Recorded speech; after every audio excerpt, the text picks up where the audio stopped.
Santa Clara is boiling today. Tense locker room vibes, delicate decisions, and an improbable streak that's shaking up the depth chart. On offense, a partnership has been reborn and is changing rotations. Schematically, an underrated name just became pivotal, and in the numbers, there are trends that defy any normal season logic. Meanwhile, the debate we thought was settled suddenly has a new layer, and the fan base is already picking sides. Where's the line between medical prudence and competitive opportunity? You won't believe what we've got today. So take a seat, drop a like, and let's dive straight into the news. Deep breath, none of this is hype. It's hard reality. There's a massive buzz around the league, but let's be honest, there isn't an official quarterback controversy in Santa Clara, at least not yet. What there is a storyline that caught fire because recent performance, an ill-timed injury, and competitive timing converged. While the faithful is melting down online, one fact is undeniable: the highly paid starter is physically limited, and the low-cost replacement is stacking wins without asking permission. That friction creates a good kind of tension, the kind that fuels fierce locker rooms and flips entire seasons. Brock Purdy has dropped 4 of his last 5 starts with 8 interceptions in that stretch.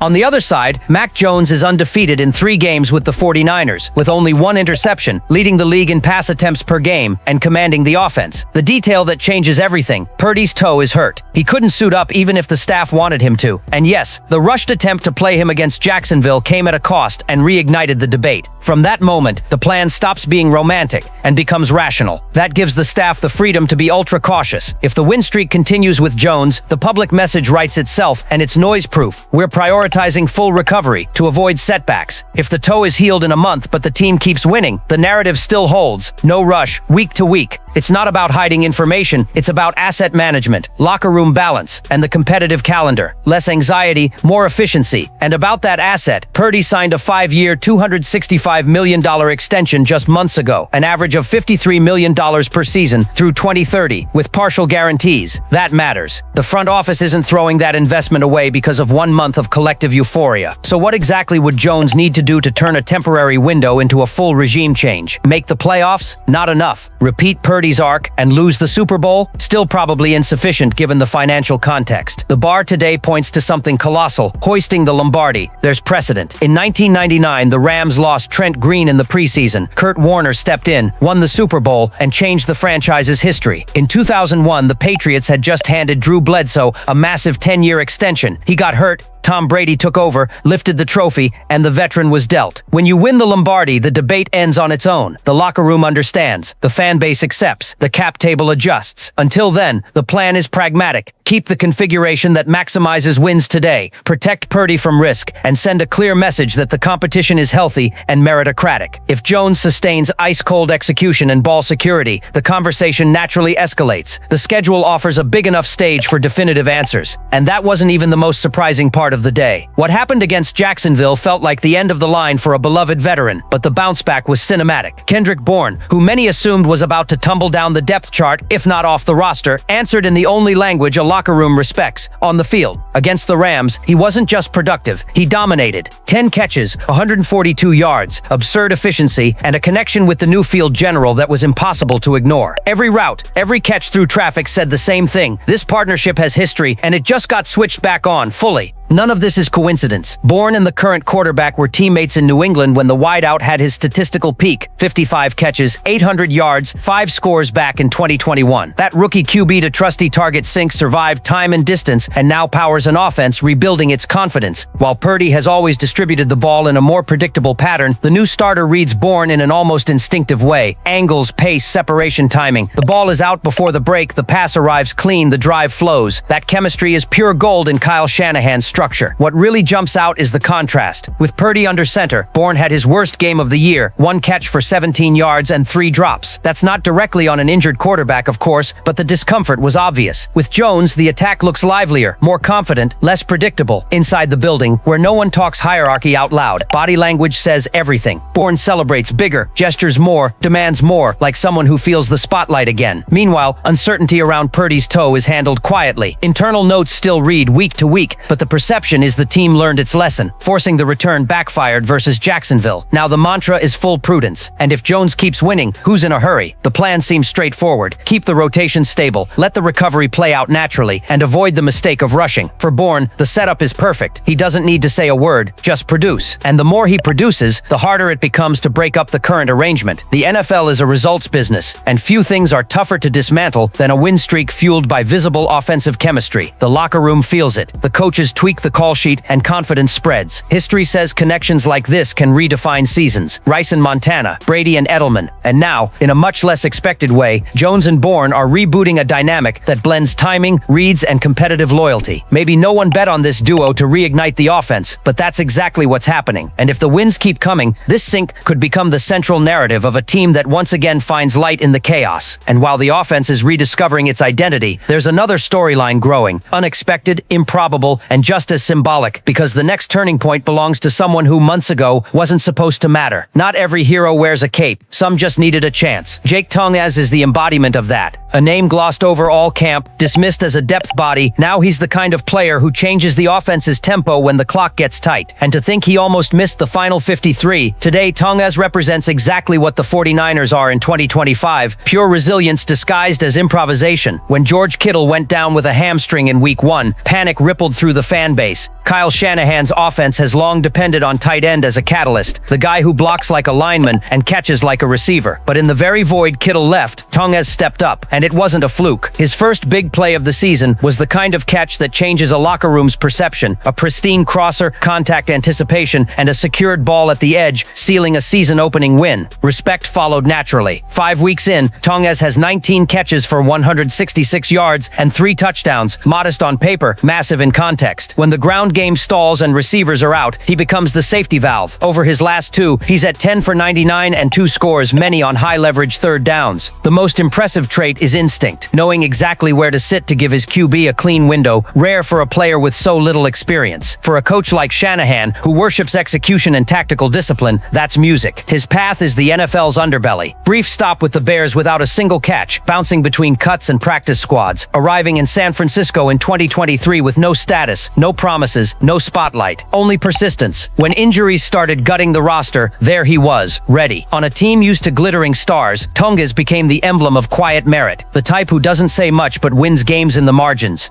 Shanahan loves multi-tight end looks, and he might finally have the true complement for Kittle. The thought of both on the field together is equal parts exciting and strategic.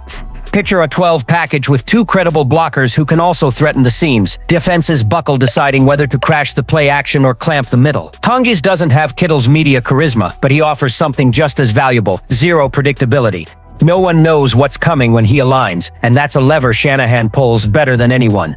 He also eases life for the quarterback. With a trustworthy short area target, Jones buys time and rhythm.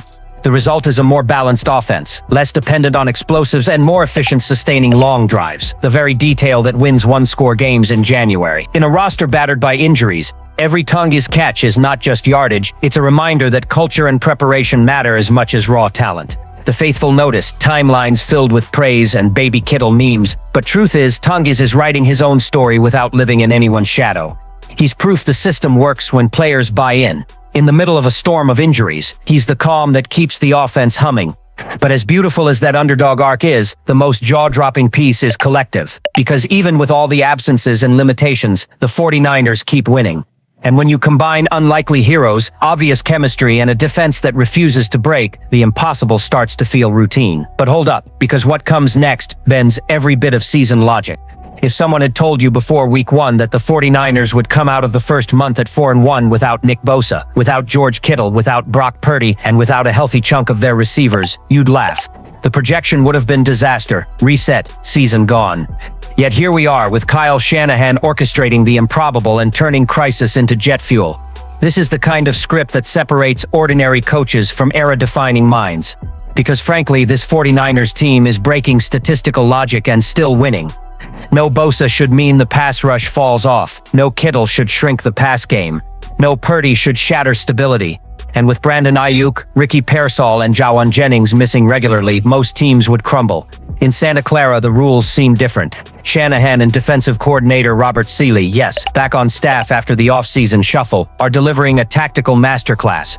The 49ers own the NFC's second-best record, trailing only on a tiebreaker, not performance. It's unbelievable and perfectly consistent with the culture of resilience this roster built. Here's the wildest stat. The 49ers got here with no rushing touchdowns and no interceptions through 5 weeks. The first time since at least 1940 that a team reached this point without either.